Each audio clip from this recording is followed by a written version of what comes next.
We're going to start in Genesis 1, and we're just going to go from there. We'll see how far we get today. I know we are going to start in Genesis 1, but we're going to be all over the place scripture-wise.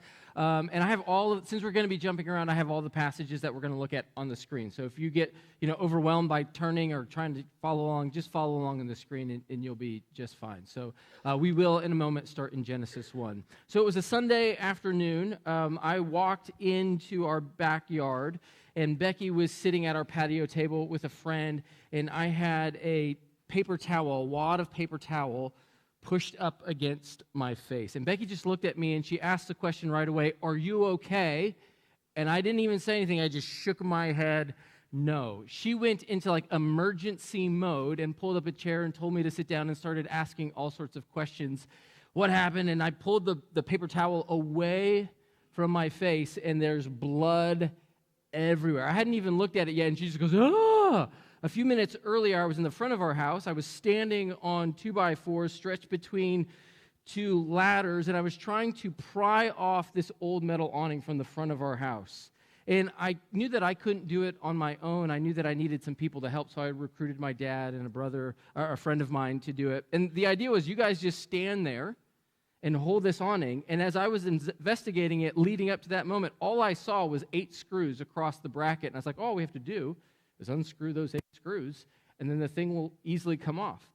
Well, what I didn't realize was that there was this thick layer of construction adhesive that was holding it to the house. The screws actually didn't do anything. We took the screws out and the thing didn't budge. I probably could have hung on it and done pull-ups or swung on it like a monkey bar, and it would have been fine. And so my thought was to get a crowbar and start prying the thing off. And so I started doing that, and I get about a foot down. The idea is just to pry it off as we go, having these two guys hold it.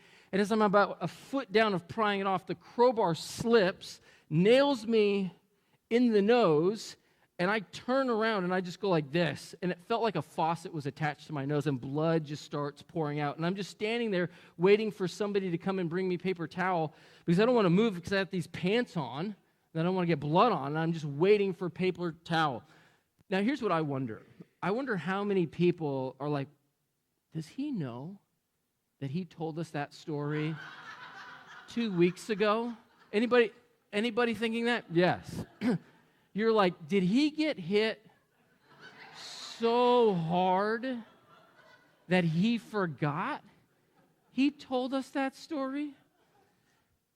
If you're new, if you've not heard that story before, it was quite the story. You can find it from a couple weeks ago in my sermon. And I tell you that story because in a setting like this, it's weird to hear a story like that I just told 2 weeks ago. But we live in a context in life where we listen to the same stories all the time. We live in such a way that we are constantly retelling the same stories all the time, and we actually really enjoy rehearing, rewatching, and rereading the same stories all the time. You probably have favorite movies that you have watched over and over and over. This summer we were in New Hampshire, and we were there for the 4th of July. I was speaking at a camp, and on this little tiny town that I grew up in, they have this really quaint theater on Main Street, and they were playing on the 4th of July, they were playing The Sandlot for free, just for something for people to do in the middle of the day. And so we were like, oh, we should go do that. That would be fun.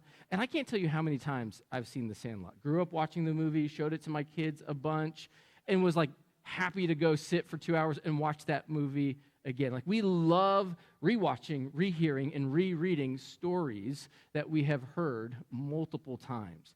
And the same is even true with sermons. Sometimes we will go listen to a sermon over and over and over. I actually thought about just retelling a sermon or re-preaching a sermon that I gave 2 weeks ago to see if people would recognize that, but I was like, that may not be the best idea. But there was a time in college I was on a mission trip. It was like a spring break beach mission trip, and it was part conference, part mission trip, and there was a speaker my freshman year. I went freshman, sophomore, junior year. There was a speaker my freshman year who did an amazing job, who got invited back my junior year, and I was really excited to hear him again.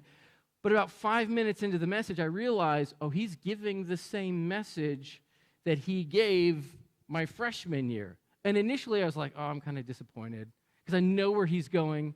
I know all the stories. I know all the scriptures. But then about 10 minutes into the message, like I was tracking with him. I really enjoyed it, and I found it just as impactful as I did previously, even though it was the exact same message.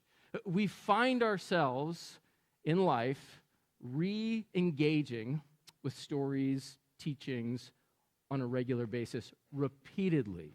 Now, we're in a series right now that we're calling Gathered. The idea of this series is to talk about what it is we do when we come together on a Sunday morning in hopes that it gives us vision for the intentionality that we bring to the service so that as you come in and you engage in what we're doing here, you're like dialed in and you're really able to engage because you know what we are doing. And it's really simple. It's not that complicated. There's 4 things that we do every time we gather. We say it's these 4 things. 1, we reorient ourselves to God. We recognize that we are part of a larger body. We retell God's story, and then we have different ways of responding. And if you were to overlay this on our service with what we actually do when we gather, those 4 things are this. When we reorient ourselves to God, it's a time of singing, of creating space. Maybe you sing, maybe you sit, maybe you just stand and take it in. Maybe you come in from a crazy morning. Maybe you've come in from a crazy weekend or a crazy weekend. What you need is just some space to breathe and reorient yourself to God. That's what the first 15 minutes of the service is doing. And then we have the little like turn and greet, or today, high five your neighbor. And sometimes that's an introvert's worst nightmare. And you don't know how many videos there are out there online that talk about that portion of services and whether you should do it or not because it makes new people feel uncomfortable. It makes the introverts like crawl under their skin or whatever.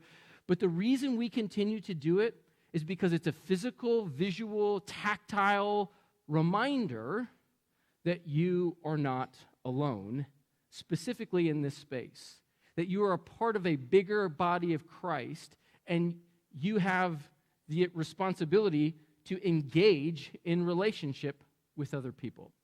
And then also in that part of the service, we're doing announcements. If there's a missionary update, if there's a baby dedication, it all happens there because that's where we recognize that we're a part of something bigger than just my own individual spiritual experience. And then during the sermon, we retell the story of God, and then we respond in a variety of ways. Sometimes it's another song, sometimes it's communion, sometimes it's a baptism, sometimes it's a moment of silence. So that's what we're doing every time we gather. And today we're going to lean into this idea of when we gather, we retell God's story.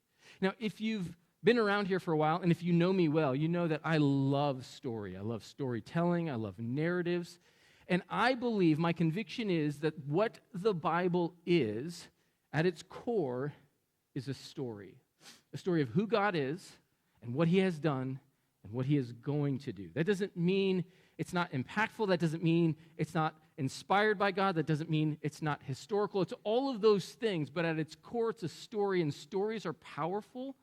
And I think it's in God's wisdom that he gave us a story because stories are easier to remember than a list of facts.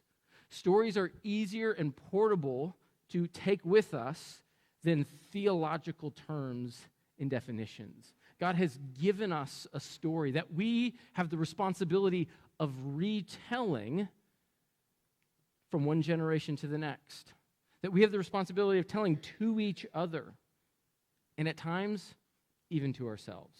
So what we're going to do this morning is we're going to simply look at what that story is, how it's specifically told, and then why we keep telling it. So what it is, how we tell it, and why. So first, let's start with what the Bible, what the story is, and we're going to start at the beginning. Now, when the scriptures open up, what you find is this moment of divine creativity.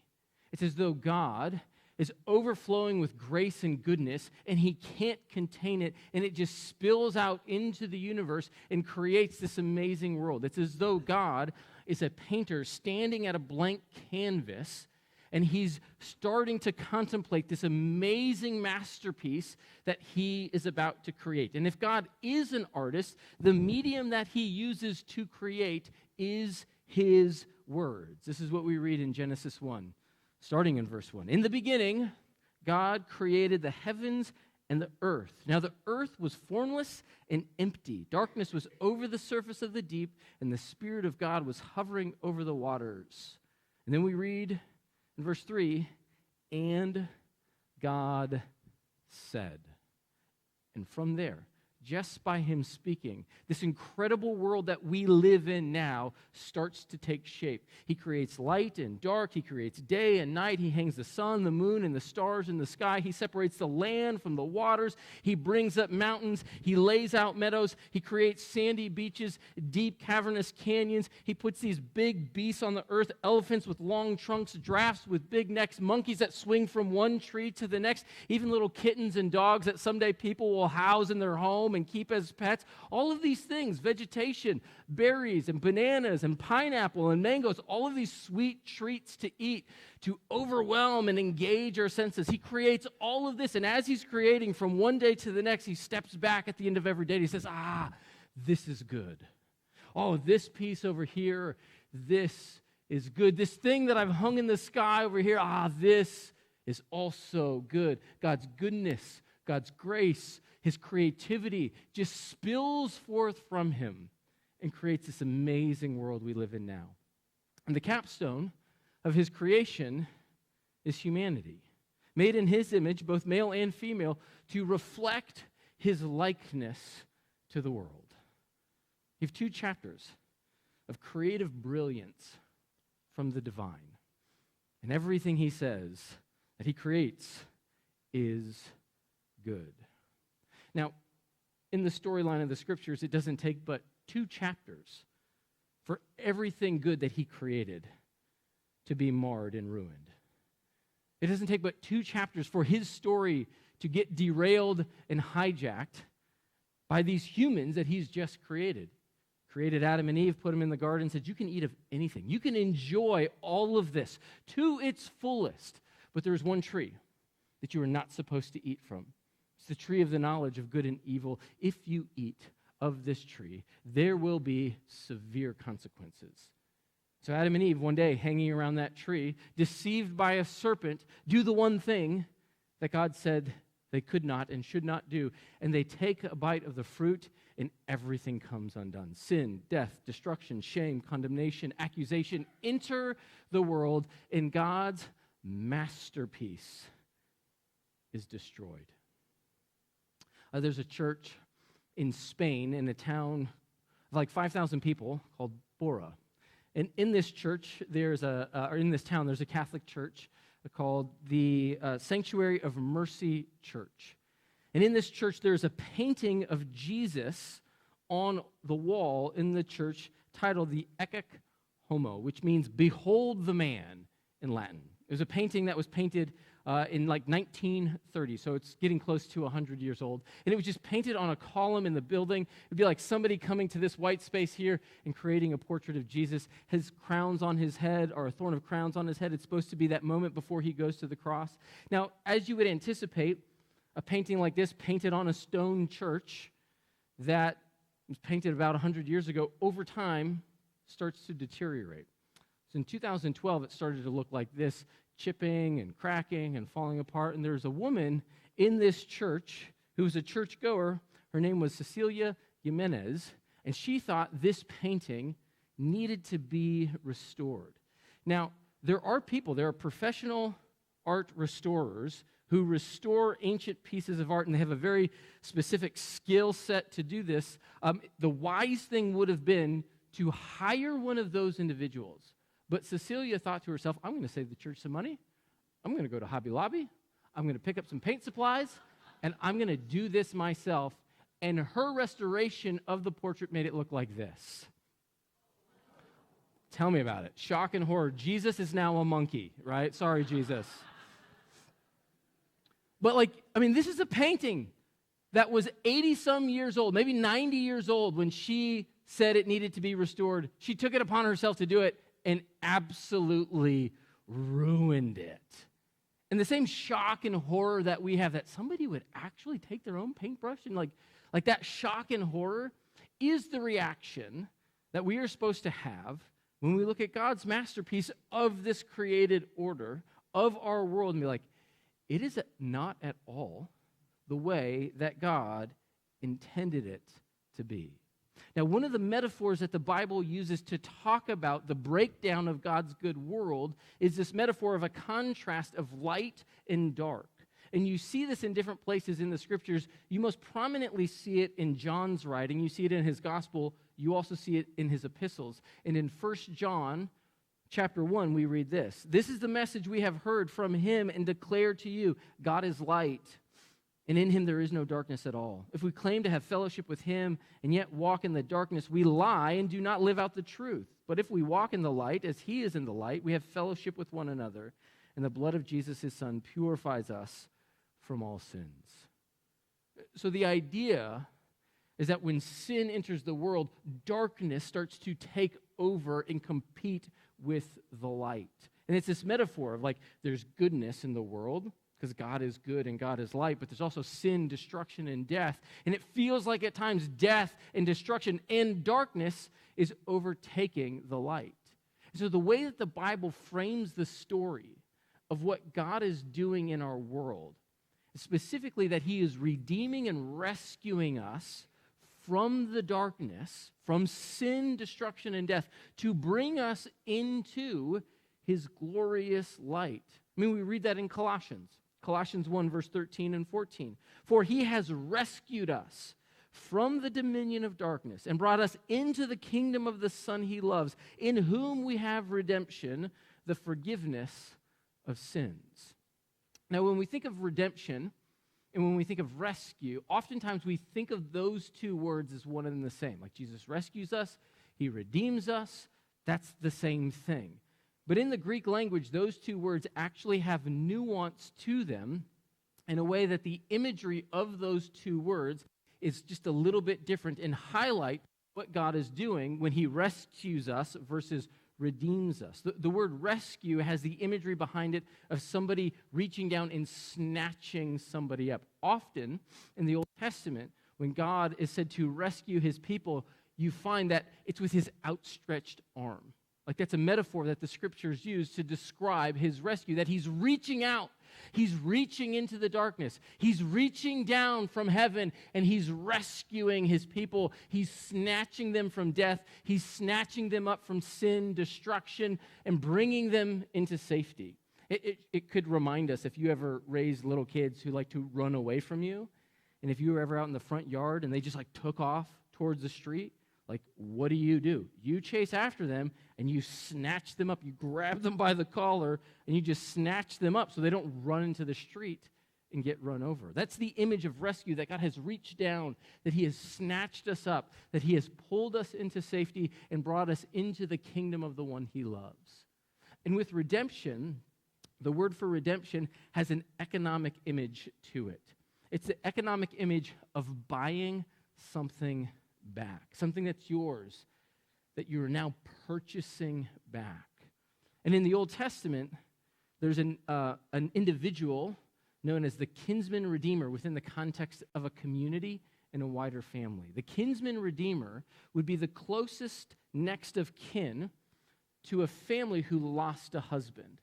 If a widow is left behind and doesn't have the ability to take care of her family's land, the kinsman redeemer is the closest relative to that family who is given the opportunity to buy and purchase that land so that it stays within the family. They are known as a kinsman redeemer. And so these two words, rescue and redemption, are the two things that Jesus is doing, and they culminate in him on the cross. On the cross, Jesus is reaching down and he's rescuing us from the darkness that is overtaking us, and he's making the purchase to have us in his family through the cost of his own life and his own blood. And the way that we know that his rescue and redemption through his death are secure and actually are effective in redeeming and rescuing us is because of his resurrection. Because he defeats death, the grave can't hold him. He blows a hole through the back of death. He walks out on the other side and he says, not today, I'm coming back, and so are you. Meaning, you are given new life in him. You are given a new identity in him. Death, destruction, darkness, sin, all these things don't have a final hold on you. Their power can be broken in your life because of who Jesus is and what he has done. This is the story that the Bible is telling on repeat over and over and over and over again. When you read through the Old Testament, the story of the Exodus is the key story in understanding all of the Old Testament. And it gets told in the book of Exodus, it gets retold in the book of Deuteronomy, it gets revisited throughout the Psalms, it gets retold in different ways through all the prophets. It's told over and over and over and over. And then when you cross into the New Testament, the story of Jesus' death and resurrection, again, is the focal point of everything that's written in the New Testament. It's the focal point of all the gospel stories. It's the focal point of all of Paul's letters. It's everything. Like, it's what everything else hangs on, is the story of Jesus' death and resurrection. You see it in the book of Acts, and this is why I was going to take us to the book of Acts, but decided to do something a little bit bigger and broader, because there's 5 sermons in the book of Acts. Acts 2, Acts 3, Acts 7, 13, and 17. And the culmination of all of those sermons is that Jesus died, but God raised him from the dead. All but one of those sermons culminates in the resurrection, and the only reason that one sermon doesn't have the resurrection is because the guy, Stephen, who's giving the sermon, is executed before he can finish it. Certainly he would have got there if they didn't stone him. Like, this is the story the Bible is telling. This is the story that we tell over and there's some Sundays I'm up here and I'm like, I'm talking about the resurrection again. I wonder if these people are getting bored with it. But I'm like, but I don't know what else to tell. I don't know what else to say, because that's the story we have. That is the story we tell. And how we tell it is crucial, because the way that the Bible frames what this story is that it's a story of good news. And understanding what the story is important to how it's told, because sometimes people want to tell the story of the Scriptures as though it's good advice. The difference between advice and news is drastic. Advice might even be good. Sometimes it really is good to get good advice, but the difference between advice and news is that advice is something you have to do. Advice is something that you have to execute. Advice depends on your ability and your effort, but news is something that's been done.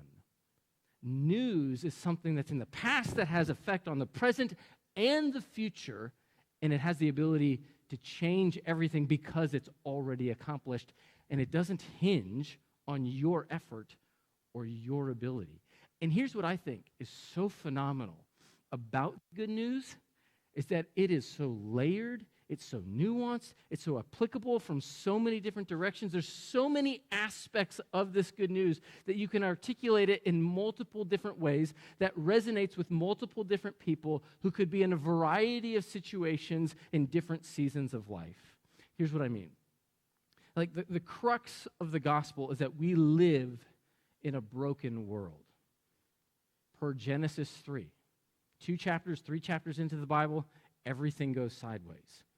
And if we're honest with ourselves, we all have contributed some way to the breakdown of God's good world. Even if it's just within the context of our family, even if it's with just a neighbor next door who drives you nuts and you guys are fighting all the time. Like, we've all contributed to the breakdown of God's good world, which means we all have some measure of guilt and culpability in the dysfunction that we live in. Anybody who says, I don't, you're a liar and deceived. Like, you have contributed in some way to the breakdown of God's good world.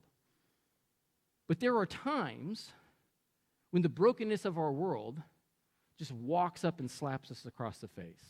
We've done nothing to deserve it. There isn't any culpability. Like, there's just this really hard set of circumstances that we happen to walk into, and it's like this wave of pain and suffering that just washes over us, and we don't know what to do. For example, one of the camps I was speaking at this summer, I met a man who's got a daughter in her early 20s. Last summer, she married her husband. They live in the Chicago area. The husband then, this summer, was invited to a bachelor party for one of his friends who was about to get married. The bachelor party was on Lake Michigan. They were able to get this really nice vacation home right on the water.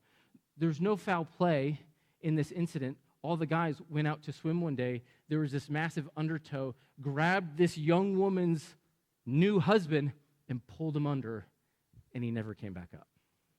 24 years old, been married 1 year, and just lost her husband. There's no fault of her own.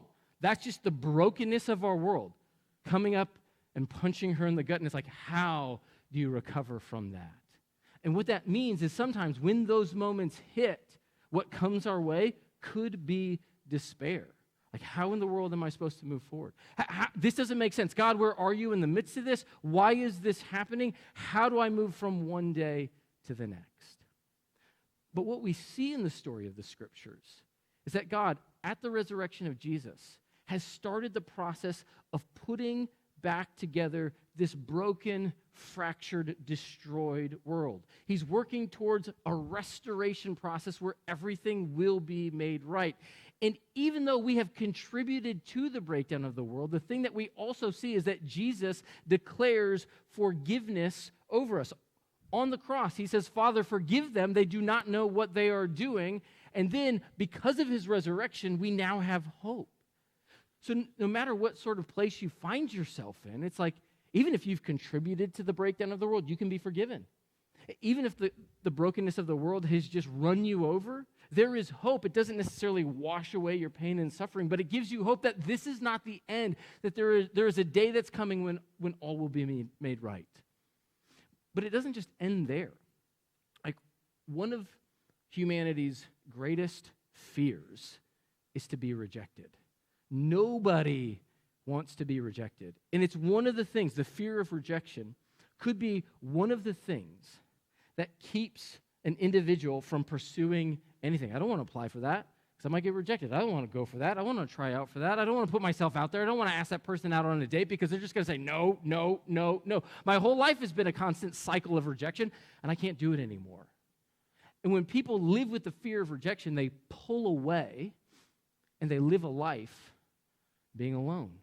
And they live a life where they start to feel like, I'm unseen, and I'm unnoticed, and I have to navigate this world by myself, which is one of the most terrifying realities for people.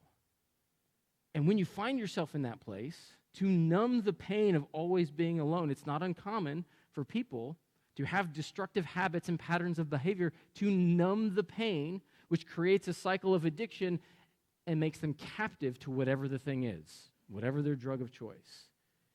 And so what we see in the gospel is that you don't have to fear rejection because you've already been accepted. You've been accepted by Jesus right where you are. And on the cross, we see as he's forgiving the world, Jesus also notices people. He notices the person on the right and the left, the two thieves, and he extends salvation to both of them. One of them receives, one of them doesn't. He also sees his mother at the foot of the cross next to a disciple, and he says to the disciple, now you have to take care of my mom. He's seeing people even though he's on his last breath. And what he does through his death is he sets us free. It is for freedom's sake, we read in Galatians, that you have been set free. Like, this is the story the Bible is telling. It's layered with good news. You can articulate it in all sorts of different ways. That maybe you were enemies of God. You were separated from God. You were resisting God, but then he reconciles you as his child. You may find that you have shame and condemnation all over you, but because of Jesus' love, you now are cherished and loved. Like, you can continue to articulate the story of the Scriptures in so many ways that maybe you feel abandoned, maybe you feel orphaned, but now through Jesus, you have been adopted into a new family. Like, the good news is so layered, and it's so deep, and it's so rich, and it's so vast, and there's nothing that you can do to earn it. So if you feel rejected, if you feel abandoned, if you feel resistant to God, the call of the story of the Scriptures is to trust that there's a way forward and that God will always receive you back and he will always welcome you with open arms and he has the power to undo all the pain in your life and bring you to a place of freedom, healing, and wholeness. Essentially, you could say it this way, that retelling God's story reframes our story. It gives us the ability to see that there is hope, there's new identity, there's new life. We can be found in the midst of feeling lost, abandoned, and alone. Retelling God's story, week in and week out, reframes ours. That's partially why we tell it. There's two other reasons why. One, why we continue to tell this story is because we are prone to forget. We're prone to forget. As you read through the Old Testament, you come to the book of Exodus, God redeems his people, they wander in the wilderness for 40 years. You come to the book of Deuteronomy. One of the first things that is said in the book of Deuteronomy is do not forget. Deuteronomy 4, verse 9. Do not forget where you've been. Do not forget what God has done. Don't forget the wandering and the provision and all the things that God has given you along the way. Do not forget. We read this in 2 Peter. 2 Peter chapter 1, also talking about not forgetting. He says, "Bear this for this very reason. Make every effort to add to your faith goodness, and to goodness knowledge, and to knowledge self-control, and to self-control perseverance, and to perseverance godliness, and to godliness mutual affection, and to mutual affection love." He's saying if Jesus is Lord of your life, these things should be evident in your life. Like your life should be changed. You have a new identity, a new reality. This should be there. For if you possess these qualities in increasing measure, they will keep you from being ineffective and unproductive in your knowledge of the Lord Jesus Christ. And here's the key. But whoever does not have them is nearsighted and blind, forgetting that they have been cleansed from their past sins. Now, the forgetting, both in Deuteronomy and here, isn't an intellectual forgetting. It isn't, oh yeah, that happened. I forgot that happened. Yeah, I need to remember that. It's not an intellectual or historical forgetting. It's meaning you're not living into the new reality that God has opened for you.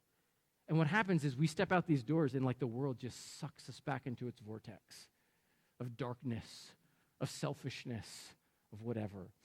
And so we need to continually be reminded that's not who we are.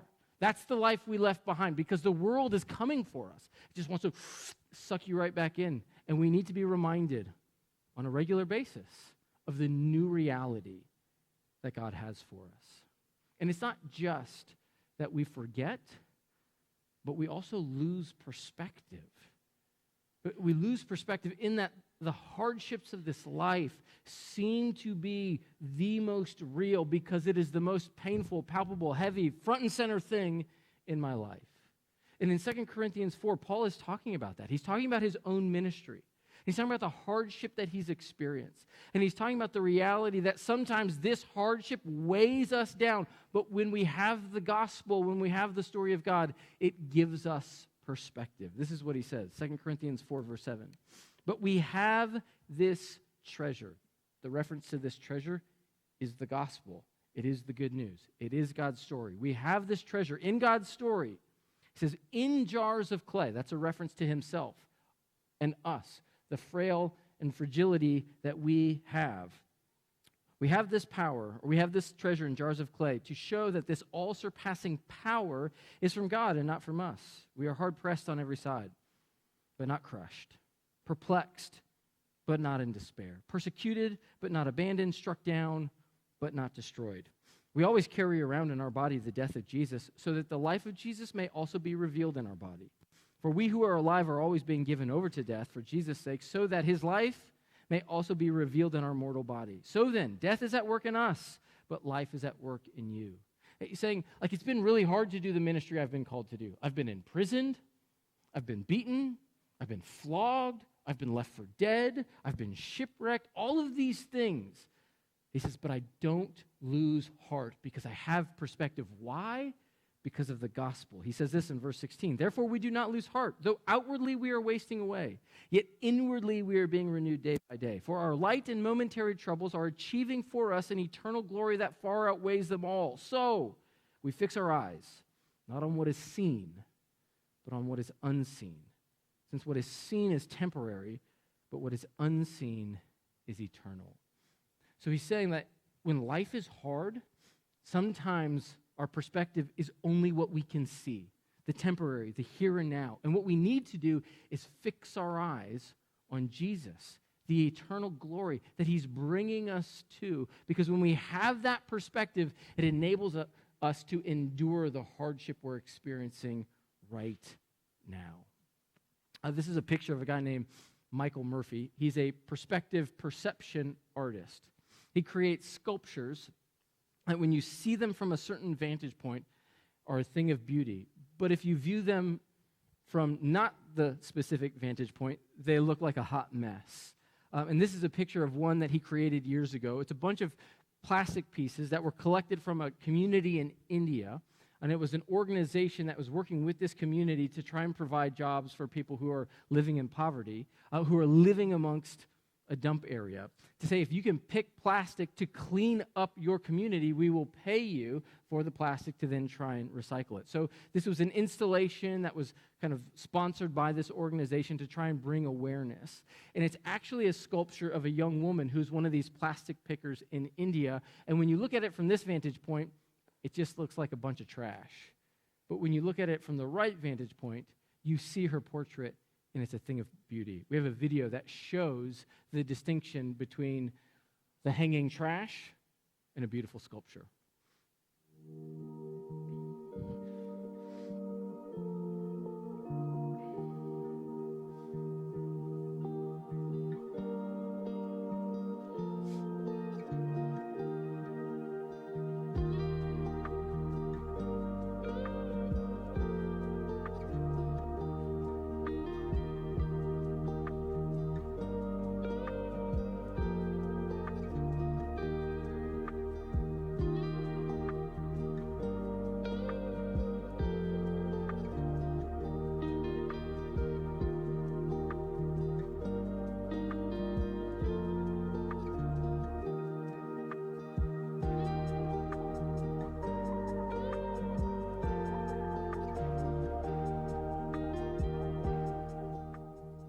Then here's a still shot of it.